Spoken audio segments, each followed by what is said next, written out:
दयामयी के अपने सन आन बड़ हम आस लगा पद पूजल बड़ हम आस लगा पद पूजल पूरल नहीं अरमान दयामयी के अपने सन आन घर में पूजल तीर्थ घूमि पूजल हूँ राखी चरणन के ध्यान दयामयी के अपने सन आन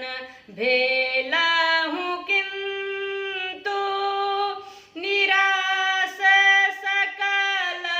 विधि भेटल नहीं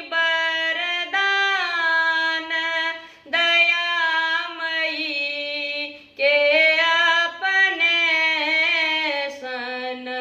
आन हम रही बेरी माँ आँखि मुनि लेला हूँ हम रही बेरी माँ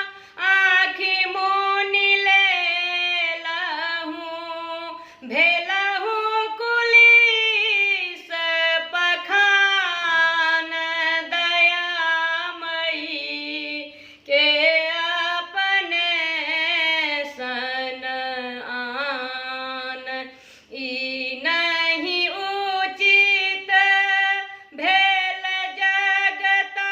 जगतारनी ई नहीं उचित भेल जगतारनी बिसरी दलौं संतान दयामयी के अपने सन आन क्षमा बई मोर अपराध दयामयी क्षमा बई मोर अपराध दयामयी जानी अपन संतान दयामयी के अपने सन आन दया